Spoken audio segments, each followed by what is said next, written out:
Oi, gente, tudo bem? Boa tarde. Meu nome é João Leal, eu sou da Árvore e eu sou um apaixonado por histórias. Eu estou aqui hoje para falar com vocês sobre... Não sei onde é que eu passo. Ah, beleza. Estou hoje para falar com vocês sobre o papel da leitura na era da inovação. Mas antes de começar, eu queria fazer uma pergunta, se vocês lembram da primeira história que vocês ouviram. Do primeiro livro que vocês leram. Lembra? Qual foi? Pequeno Príncipe. É o que eu lembro também. Qual foi? Ah, legal.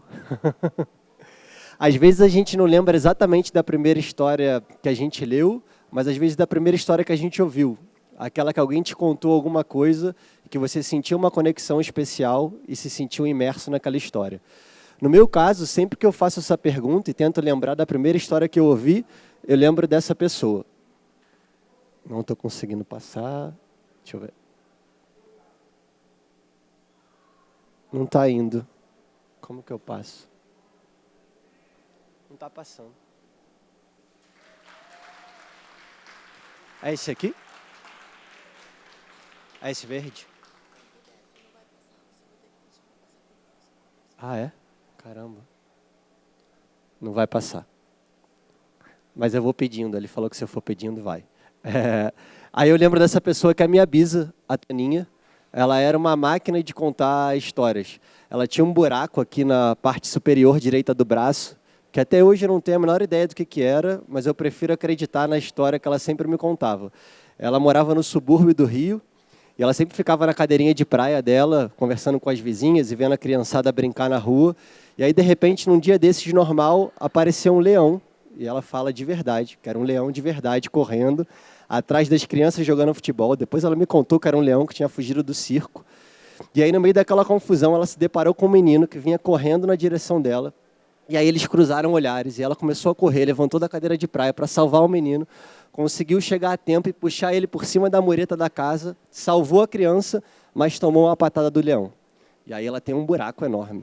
E aí toda vez que eu conto essa história, eu lembro exatamente de várias coisas que vinham na minha cabeça. Eu lembro de eu sentado no colo da minha bisa, dessa cadeira de praia que ela sempre ficava, que era toda furada, da vizinha que ela conversava, que falava pra caramba, do cheiro da minha bisa e de como que eu ficava encantado vendo tudo que ela me contava. E o mais engraçado é que eu não tenho dúvida nenhuma que parte da coragem que eu tenho até hoje vem dessa história.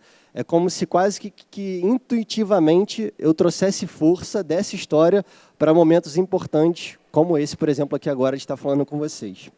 Pode passar, por favor? Vai ficar meio ruim isso, mas vamos assim. O mais estranho disso é que a gente tem um cenário hoje que, infelizmente, os jovens estão cada vez mais distantes das grandes histórias do nosso país. E eu não estou falando da minha bisa, eu estou falando dos grandes autores da nossa sociedade. Estou falando do Ziraldo, estou falando do Guimarães Rosa, eu estou falando da Clarice Lispector. Para vocês terem uma ideia, nos últimos anos, centenas de livrarias fecharam as portas. Dezenas de editoras encerraram as suas atividades. Quando a gente olha ainda um dado do INEP, 55% das escolas brasileiras ainda não têm biblioteca.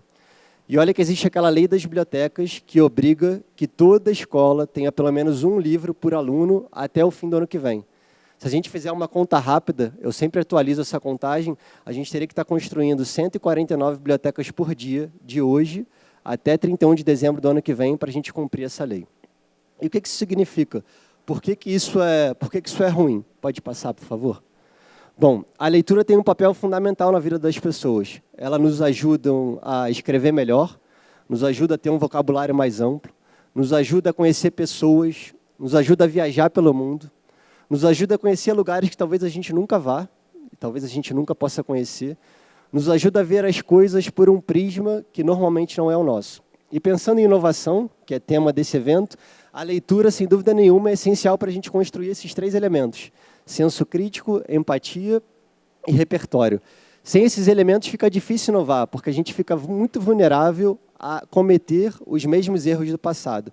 Quanto mais a gente lê, mais matéria-prima a gente adquire para construir algo novo e sair do óbvio. Pode passar, por favor. De forma mais direta, essa falta de contato com as nossas grandes histórias impacta, por exemplo, diretamente no Enem. quando a gente olha e vê que só 55 alunos, dos mais de 4 milhões que fizeram a redação no ano passado, tiraram nota máxima. Impacta também no resultado do PISA, que também mede leitura em vários países do mundo, e o Brasil foi o 59º de 70 países. Impacta o mercado de trabalho e a nossa produtividade diária, quando o Instituto Ayrton Senna fez no ano retrasado uma pesquisa e constatou que só 8% da população economicamente ativa tem a capacidade adequada de interpretar e ler bem o texto. Isso é assustador. Se você parar para pensar, uma grande empresa com 100 mil funcionários, imagina que o presidente dessa empresa manda um e-mail para todos eles, só 8% vai conseguir entender o que aquele e-mail quer dizer. E de maneira mais prática e direta, num cenário bem recente, impacta a nossa sociedade quando a gente passou muito recentemente por um processo eleitoral difícil e polarizado, onde grande parte das informações que a gente recebia era pelo WhatsApp, e infelizmente a maior parte da nossa população não tem senso crítico para checar esses fatos e interromper um gigantesco telefone sem fio. Esse cenário que eu estou desenhando e estou pintando não parece nada animador, mas isso tudo significa que a gente não está lendo de forma alguma. Você pode passar, por favor? Teve uma pesquisa no ano passado, em vários países do mundo, e foi constatado que o brasileiro é o segundo país que usa internet diária em maior tempo do mundo. A gente fica mais de 9 horas e 14 minutos por dia, em média, usando a internet. Isso significa que a gente está navegando pelos sites, navegando nas redes sociais, olhando as notificações no nosso celular o tempo inteiro. Isso significa que a gente está lendo. A gente está lendo, sim, mais do que nunca, o tempo todo. Vocês estão lendo agora o que eu estou fazendo, minha roupa, esses slides, o jeito que eu estou falando, tudo que eu estou falando. A leitura, sem dúvida nenhuma, tem um papel fundamental na transformação educacional do nosso país. A gente não tem dúvida nenhuma que isso é muito importante. Você pode passar, por favor? Motivado em gerar um contexto de pessoas mais preparadas, a gente trabalha todos os dias para que a gente consiga despertar o interesse dos alunos, para que eles se sintam motivados a ler mais, usando o mundo deles hoje, que é o mundo digital. Pensando nisso, em 2014, eu criei com outras pessoas a Árvore de Livros, que é uma plataforma de leitura digital focada em escolas, que tem o grande objetivo de despertar o interesse e o prazer dos alunos pela leitura. A gente consegue colocar no bolso, na mão de cada aluno, mais de 500 editoras diferentes, mais de 30 mil títulos, entre livros, jornais e revistas, para que esses alunos leiam o que eles quiserem, quando eles quiserem, a partir de qualquer celular, tablet ou computador, online ou offline, em qualquer horário do dia, a um custo inferior a de um livro físico. Mas eu gosto de olhar a árvore como algo muito mais amplo que isso. Eu entendo a árvore como uma grande potencializadora de grandes histórias. Uma grande potencializadora de elementos essenciais para que esses jovens sejam cada vez mais protagonistas das vidas deles. Você pode passar, por favor? Mais do que isso, a gente apoia as escolas em projetos e concursos literários que engajam de verdade os alunos, como, por exemplo, o Li Gravei, que foi um concurso que teve como pano de fundo o cenário dos booktubers, que são aquelas pessoas que gravam vídeo sobre livros, normalmente nos seus canais no YouTube. Esse concurso teve duas etapas principais. A primeira delas, os alunos se dividiam em grupos e escolhiam os autores e as obras que eles iriam se aprofundar e ler e conhecer mais. No segundo momento, eles colocavam a mão na massa. E aí eles tiveram que gravar e incorporar de verdade um verdadeiro papel de booktuber para falar sobre aquele livro.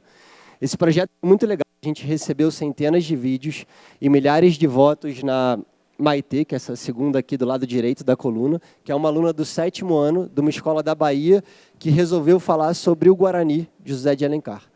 O mais legal disso tudo foi ver que jovens de 10 a 14 anos que estavam participando desse projeto pegaram obras clássicas da literatura brasileira e ressignificaram essas obras dentro do mundo deles hoje, dentro do YouTube. E aí, sem dúvida nenhuma, é tudo isso que dá sentido ao nosso trabalho, é por isso que a gente acorda todos os dias, é isso que a gente quer ver como resultado. Pode passar, por favor? A gente quer e sonha e trabalha muito para que esses alunos peguem pelo menos 20 minutos dessas mais de 9 horas que eles passam lendo no celular, para eles lerem algo interessante e, a partir dali, eles possam sonhar. A gente quer e sonha que um aluno leia um livro do Santos Dumont e queira ser aviador, que uma menina leia a biografia da Clarice Lispector e queira ser astrofísica, programadora, professora de matemática ou o que ela quiser. Que um jovem do ensino médio leia algo inspirador na plataforma e, a partir dali, ele possa sonhar. Que esses sonhos não tenham limite nenhum. Que eles possam chegar onde eles quiserem e que esse sonho possa levar eles até a Lua. Pode passar, por favor?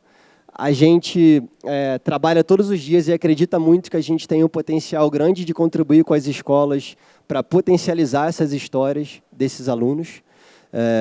A gente não tem dúvida nenhuma que a leitura tem um papel fundamental para que esses alunos passem a ser cada vez mais protagonistas das suas próprias histórias. Obrigado, gente, pela atenção de vocês.